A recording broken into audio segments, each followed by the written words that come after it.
Have you been considering a move to Florida? I don't see why not. Everyone else is. Florida is one of the top vacation destinations in the U.S., and many people have decided to relocate here, especially in the past couple of years. At first glance, Florida seems like an affordable place to live, and historically it has compared to other areas in the country. However, it's important to think about the cost of living in Florida before you make the big leap. Hi everyone, I'm Kim Devlin with the Kim Devlin team here at RE/MAX Leading Edge. Welcome to my channel, your key to St. Augustine living. If you want to learn more about St. Johns County, Florida, the neighborhoods, things to do, and of course real estate, then this is the channel for you. So go ahead and hit that subscribe button. Today we are talking about the cost of living in Florida, which not only depends on where in Florida you want to relocate, but where you are coming from. There are many factors to consider if moving to Florida, such as healthcare, transportation, insurance, and taxes. But I am going to touch on a few that have seen big increases in the past year.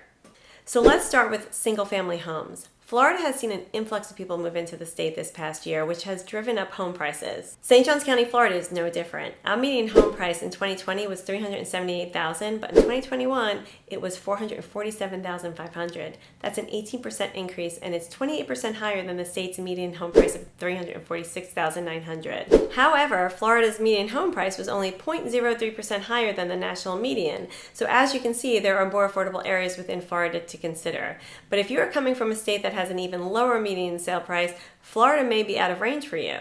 If you are considering renting a single-family home, rents have gone up quite a bit too. In St. Johns County, Florida, we do not have high-rise buildings like you will find in Fort Lauderdale or Miami, so our rental inventory is limited. Plus, many families moving here are looking for a single-family home in a good school district, and we are finding a low inventory in this market too, which is driving up the rents. The median rental rate in St. Johns County, Florida rose 13% over the past year, from $1,325 to $1,500 for a condo, and the median rental for a single family has increased 52% from $1,700 to $2,600. This has taken a toll on a lot of the people locally who rent and are being forced to head up to Jacksonville or down to the Palm Coast to find more affordable options, resulting in a longer commute to their jobs.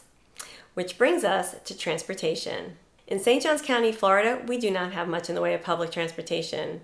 There aren't any commuter rails or public bus system that can truly accommodate a population that commutes to work. So you are going to have to drive, and we all know that gas prices in 2022 are affecting everyone all over the country. On average, our per gallon gas costs are lower than the national average, but our gas tax is one of the highest at 26.5 cents. And in March 2022, our gas prices topped the national average. This recent event has reignited interest in our governor's proposed gas tax break legislation, which was first announced in November 2021 as a 5 to 6 month suspension of the state's gas tax. So hopefully by October, Floridians and tourists will start to see a bit of a break at the pump.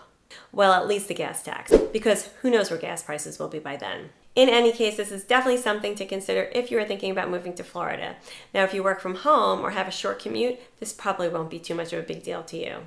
Another cost to consider is the increase we have seen in auto insurance. Rates in Florida saw a 25% increase from 2015 to 2021. There are several factors that contribute to why car insurance in Florida is so expensive, and that includes busy roadways from tourism, additional insurance requirements, high healthcare costs, rates of uninsured drivers, and risk of severe weather. According to Bankrate, the average auto insurance cost for full coverage is $2,364 a year.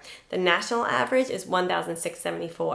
So Floridians are paying 41% more. And guess what? It doesn't stop there. Another premium increase we are seeing is in homeowners insurance, and you can thank the lawyers for that one. Florida residents are seeing huge increases from 50 to 100%, and much of this is due to roofing schemes and frivolous litigation.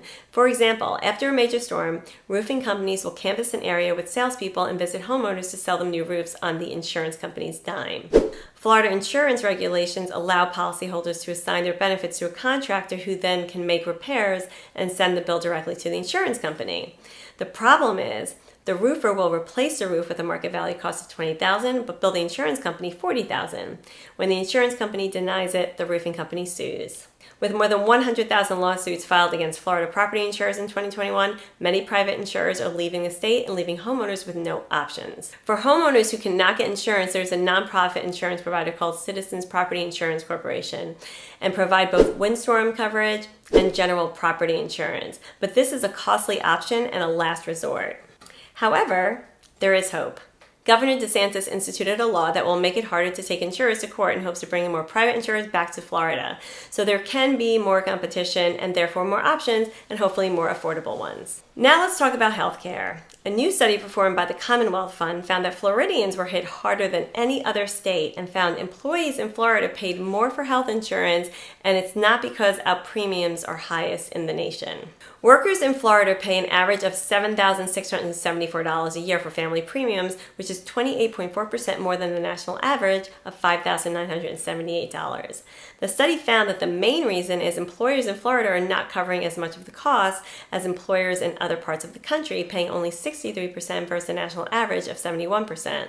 However, Florida's total average annual healthcare premium of $20,862 is on par with the national average of $20,758. And we can't forget to mention that incomes in Florida are lower than many other states. The median income in Florida is $59,227 versus the national median of $65,712. So depending on where you're coming from and what type of work you do, you may find Florida to be more costly. Many people are working virtually now, so Florida has become an attractive state because they can bring their income from, let's say, New York and live in a state with no state income tax, and that brings us to one big pro about living in Florida, but it might not be for everyone. A lot of people like the idea of not having to pay a state income tax, so Florida is on their list for a potential move, and that tax savings is a big benefit, especially to those with extremely high incomes. This benefit allows its residents to save a lot more of their money to put towards retirement savings, vacations, school tuition, and more, but be aware that when a state doesn't impose a state income tax, they have to make it up somewhere. And here in Florida, they rely on sales tax and property taxes. And don't forget that gas tax that I mentioned earlier, which are all above the national average. So these are all the factors to take into account when calculating your cost of living, because if you are earning less overall, then you need to be spending less across the board.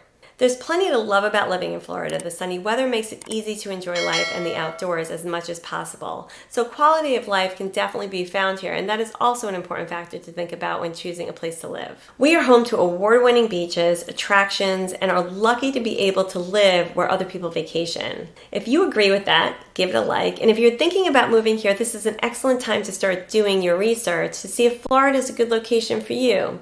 So give me a call and I'll help in any way I can.